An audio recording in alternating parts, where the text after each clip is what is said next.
Hello friends, welcome back. This is Vipa and you are with me in Life Learning with Viva. दोस्तों आज हम discuss करने वाले हैं इंडिया में करंटली एग्जिस्टिंग एजुकेशनल बोर्ड्स के बारे में। अगर आप स्टूडेंट हैं, आप चाहे कोई भी क्लास में पढ़ रहे हैं, 5th में, 9th में, 10th में, आप अपनी स्कूल या तो बोर्ड चेंज करना चाहते हैं और अगर आप एज अ पेरेंट भी ये देख रहे हैं वीडियो, तो आपके मन में भी जाहिर है बहुत सारे क्वेश्चंस होंगे, जैसे अपने बच्चे को कौन सी स्कूल में भेजे, कौन सा बोर्ड सही रहता है, कौन सा सिलेबस है जो आपके बच्चे के लिए सही रहेगा, ऐसे बहुत सारे क्वेश्चंस। अब होता क्या है कि पेरेंट्स के पास या तो स्टूडेंट के पास इस रिगार्डिंग प्रॉपर इंफॉर्मेशन नहीं होती है, इसलिए जब डिसीजन लेते हैं तो या तो दूसरों का देख कर लेते हैं या तो फिर जो ट्रेंड में है उसे ही फॉलो कर लेते हैं, जिसके वजह से कभी कभी आगे जाके पछताने की बारी भी आ सकती है। इसीलिए आज मैं आपके लिए सारे बोर्ड्स की एक प्रोज एंड कॉन्स की इंफॉर्मेशन लाई हूँ। किसी भी डिसीजन को लेने से पहले आप इस वीडियो को एंड तक देखिएगा एंड यस, मुझे कमेंट करके भी बताना कि आपको ये इंफॉर्मेशन कैसी लगी और अगर अच्छी लगी है तो लाइक एंड शेयर जरूर करना। आगे भी ऐसी ही इंफॉर्मेशन पाना चाहते हैं तो सब्सक्राइब करके बेल आइकन दबा देना। तो ज्यादा टाइम लिए बिना आगे बढ़ते हैं। पहले तो हम ये जान ले कि इंडिया में करंटली कौन से बोर्ड्स है, एजुकेशनल बोर्ड्स है जो कि पॉपुलर है, गवर्नमेंट रिकॉग्नाइज्ड है और जिसे most of the schools follow कर रही है। वैसे सबको इसके बारे में पता ही है, इसलिए मैं ज्यादा नहीं बता रही हूँ, लेकिन ये 4 बोर्ड्स है, इसमें आमतौर पर स्टूडेंट्स एडमिशन लेते हैं। Number 1 CBSE, central board of secondary education.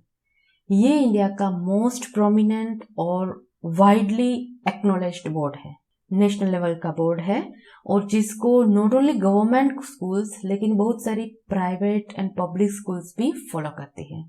इसकी स्कूल्स पैन इंडिया प्रेजेंट है, मतलब सारे स्टेट्स में इसकी स्कूल्स अवेलेबल है। दूसरा है ICSE, Indian certificate of school examination. ये एक प्राइवेट एजुकेशन बोर्ड है जिसके अंतर्गत CICSE करके ऑर्गेनाइजेशन है जो कि एग्जाम्स को ऑर्गेनाइज्ड करते हैं, बोर्ड एग्जाम्स को ऑर्गेनाइज्ड करते हैं। बेसिकली ये भारतीय मूल का एजुकेशनल बोर्ड नहीं है, इसीलिए इसकी एजुकेशन पैटर्न और एग्जाम पैटर्न CBSE और स्टेट बोर्ड से काफी अलग है। इनका मेन जो फोकस है वो है कि इंडिया में स्कूल एजुकेशन में इंग्लिश मीडियम को बढ़ावा देना, इसीलिए इस बोर्ड के इंग्लिश की डिफिकल्टी लेवल भी हाई रहती है। बेसिकली इंग्लिश कंपलसरी सब्जेक्ट होता ही है। तीसरा बोर्ड स्टेट बोर्ड।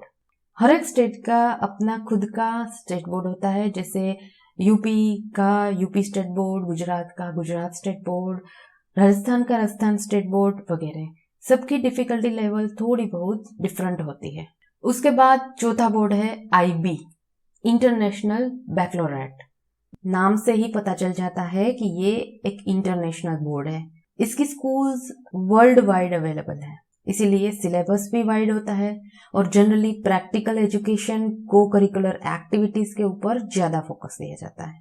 ये 4 बोर्ड के अलावा और भी कुछ बोर्ड्स है जिनको गवर्नमेंट रिकॉग्निशन मिला है, जैसे कि कैम्ब्रिज, NIOS वगैरह, बट ये इतना पॉपुलर नहीं है और इनकी जो इम्पोर्टेंस है वो कुछ अलग तरीके से है, इसलिए अभी के लिए हम इसको छोड़ देते हैं। तो अब यहाँ पर मैंने कुछ पैरामीटर्स सिलेक्ट किए हैं जिसके बेसिस के ऊपर हम ये चारों बोर्ड्स को कंपेयर करेंगे, जिससे आपको हर एक बोर्ड की स्पेशलिटी या तो प्रोज एंड कॉन्स, एडवांटेजेस सबके बारे में आइडिया मिल सकता है। तो चलिए एक के बाद एक पैरामीटर्स को हम देखते हैं। सबसे पहले नंबर 1, अवेलेबिलिटी ऑफ स्कूल्स, यानी कि इंडिया में कौन से बोर्ड के स्कूल्स है वो ज्यादा अवेलेबल है, ज्यादा नंबर में है। इस कैटेगरी में रैंकिंग कुछ इस प्रकार है।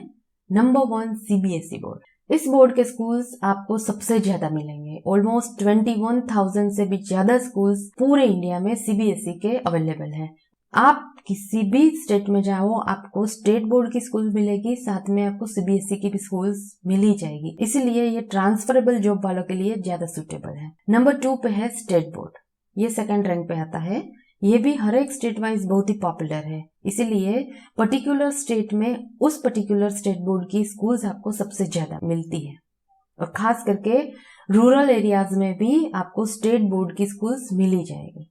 इसीलिए स्टेट वाइज अगर हम देखें तो स्टेट बोर्ड के स्कूल सीबीएसई से भी ज्यादा होते हैं। नंबर 3 पे आईसीएसई बोर्ड, ये भी आजकल काफी पॉपुलर होने लगा है और इसकी स्कूल्स भी बड़े शहरों में तो है ही, साथ में छोटे छोटे शहरों में भी अब इस बोर्ड की स्कूल्स अवेलेबल होने लगी है।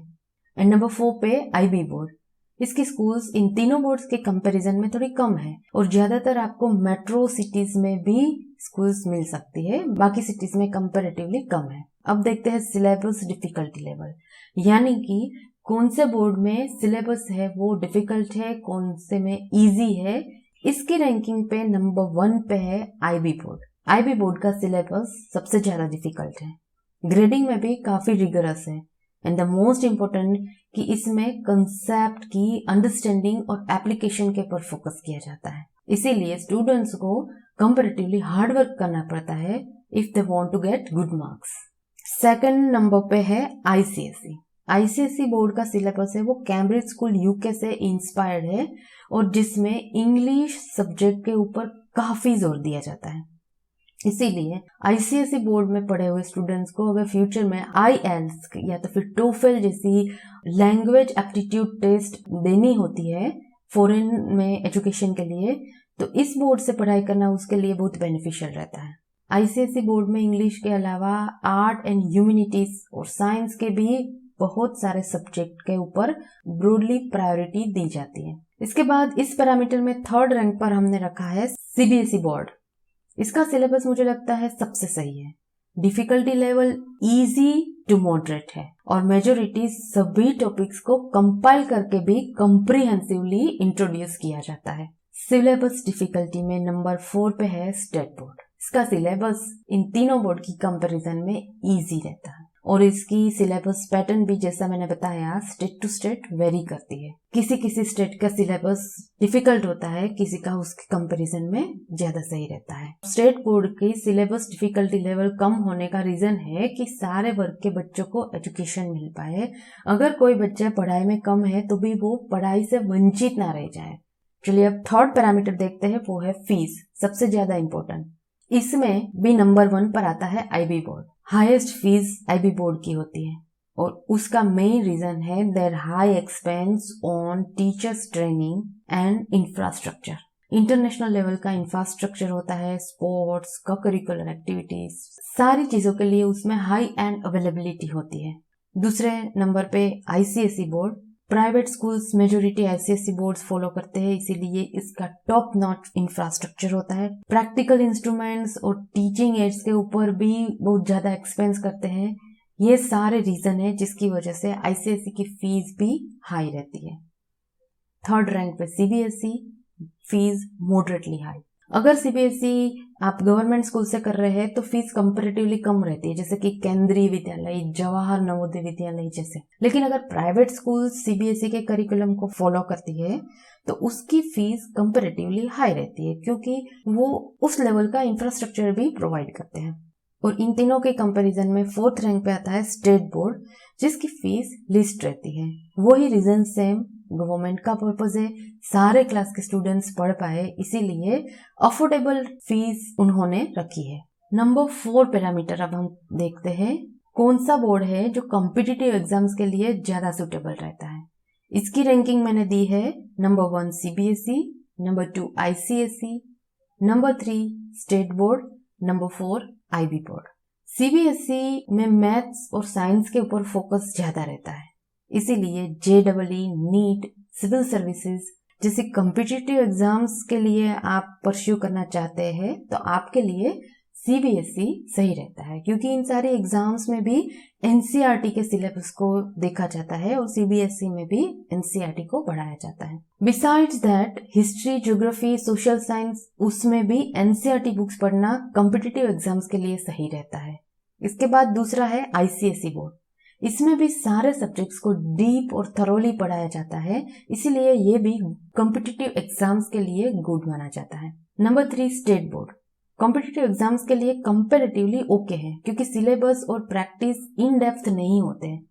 लेकिन इसका मतलब ये भी नहीं होता कि इस बोर्ड से पढ़े हुए बच्चे ये कॉम्पिटिटिव एग्जाम्स क्रैक नहीं कर सकते, वो भी बिल्कुल कर सकते हैं।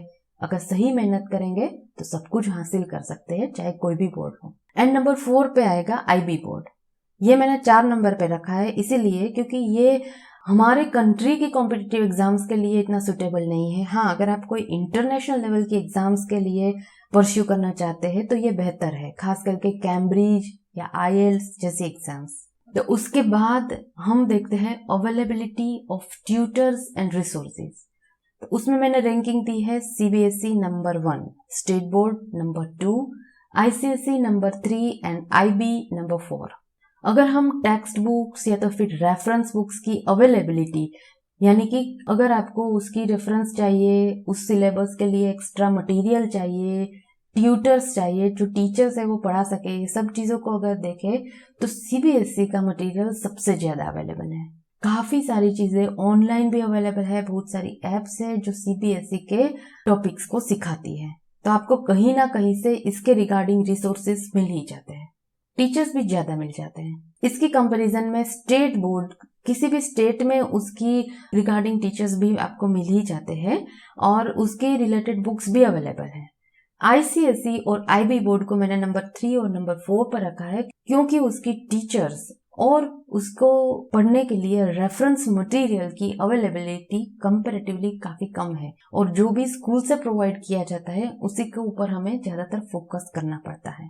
इसके बाद का पैरामीटर है quality of teachers and infrastructure. इस पैरामीटर की रैंकिंग में नंबर 1 पे रहेगा IB बोर्ड, सेकंड नंबर पे ICSE, third CBSE and fourth state board. IB board उसकी टीचर्स क्वालिटी और इंफ्रास्ट्रक्चर के लिए ही ज्यादा पॉपुलर है। उनका जो टीचर सिलेक्शन का प्रोसेस होता है वो भी काफी इंटेंसिव होता है, जिसकी वजह से सिर्फ वेल क्वालिफाइड टीचर्स ही इसमें आ सकते हैं। इसलिए इसमें जो टीचर्स होते हैं वो सिर्फ डिग्री अचीवर्स ही नहीं होते, बल्कि उनका मोड ऑफ टीचिंग और सब्जेक्ट कमांड भी उतना ही ज्यादा रहता है। इसके अलावा well maintain building, classroom, availability of playground, sports resources, वो सब भी IB बोर्ड में सबसे बेहतरीन होते हैं। ICSE की अगर बात करें तो उसमें भी आपको प्रैक्टिकल के लिए लेबोरेटरीज, लाइब्रेरी, कंप्यूटर लैब, ये सब चीजें हाई एंड और वेल मेंटेन मिलती है। इंफ्रास्ट्रक्चर के कॉन्टेक्स्ट में देखें तो ICSE की स्कूल्स भी काफी मेंटेन होती है। थर्ड रैंकिंग पे है CBSE। CBSE के टीचर्स की क्वालिटी अब पहले जैसी अच्छी नहीं दिख रही है, लेकिन इसका ये मतलब नहीं कि सारे टीचर्स अच्छे नहीं होते। इसमें भी आपको बहुत ही बढ़िया, बहुत ही हाई लेवल के टीचर्स भी मिल जाते हैं। और स्कूल की इंफ्रास्ट्रक्चर की बात करें तो उसमें भी कई स्कूल्स होते हैं, कई पब्लिक स्कूल्स होते हैं, कई प्राइवेट स्कूल्स होते हैं, उनमें बहुत ही अच्छा इंफ्रास्ट्रक्चर आपको देखने को मिलता है। स्टेट बोर्ड में टीचर्स और इंफ्रास्ट्रक्चर कंपैरेटिवली एवरेज होता है, यही तो रीजन है इसकी फीस भी कम है। टीचर्स की कंडीशन में थोड़ी सिचुएशन कम अच्छी होती है क्योंकि कभी कभी कोई कोई स्कूल्स में आपको 12th पास स्टूडेंट्स भी पढ़ाते हुए दिख जाते हैं, तो टीचर्स की क्वालिटी में कॉम्प्रोमाइज करना पड़ता है। नंबर 7 पैरामीटर है वो है सब्जेक्ट सिलेक्शन, यानी कि आपको कोई भी सब्जेक्ट सिलेक्शन करने की, चॉइस करने की कौन से बोर्ड में कितनी फ्रीडम मिलती है। तो इस कैटेगरी की रैंकिंग देखें तो नंबर 1 पे IB बोर्ड। ICSE में भी सेम है, आपको बहुत सारे सब्जेक्ट चॉइस मिलते हैं। लैंग्वेजेस में भी आप इंग्लिश के अलावा फ्रेंच, संस्कृत, बहुत सारी लैंग्वेजेस को भी सिलेक्ट कर सकते हो। आर्ट्स एंड ह्यूमैनिटीज के भी बहुत सारे सब्जेक्ट, साइकोलॉजी से लेके बायोटेक्नोलॉजी या तो फिर लीगल स्टडीज, ऐसे अनकन्वेंशनल सब्जेक्ट्स है वो भी आपको IB और ICSE बोर्ड में मिल जाते हैं। CBSE में भी आपको ऑप्शंस मिल ही जाते हैं। कंपलसरी सब्जेक्ट के साथ आपको ऑप्शनल सब्जेक्ट में भी बहुत सारी चॉइस होती है, जिसको आप अगर चाहो, आप उसमें भी करियर आगे बढ़ाना चाहते हैं तो आप सिलेक्ट कर सकते हैं। स्टेट बोर्ड में फ्रीडम ऑफ सब्जेक्ट चॉइस कम रहती है।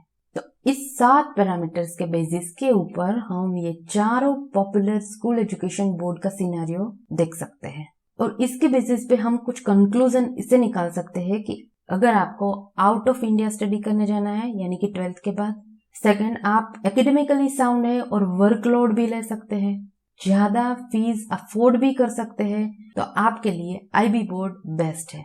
ICSE बोर्ड भी इक्वली ही अच्छा है। IB बोर्ड से इसके स्कूल्स भी आपको ज्यादा अवेलेबल हो सकते हैं। कॉम्पिटिटिव एग्जाम्स के ऊपर अगर आपको फोकस करना है और मोस्ट इम्पोर्टेंट पेरेंट्स की ट्रांसफरेबल जॉब है तो CBSE is the best option. क्योंकि इसकी फीस भी काफ़ी रिजनेबल है, आपको बोर्ड ट्रांसफ़र भी आसानी से मिल जाता है, इसकी स्कूल्स भी बहुत सारी हर जगह पे अवेलेबल है, सिलेबस भी काफ़ी अच्छा है और हर तरह से आपके लिए ये सही रहता है। और अगर आपको हायर स्टडी भी अपनी ही स्टेट से करनी है तो आपके लिए स्टेट बोर्ड सबसे अच्छा रहेगा, क्योंकि बहुत सारे राज्यों में मेडिकल या तो फिर और भी ब्रांचेस में कॉलेज एडमिशन के लिए स्टेट बोर्ड के बच्चों को प्रायोरिटी मिलती है।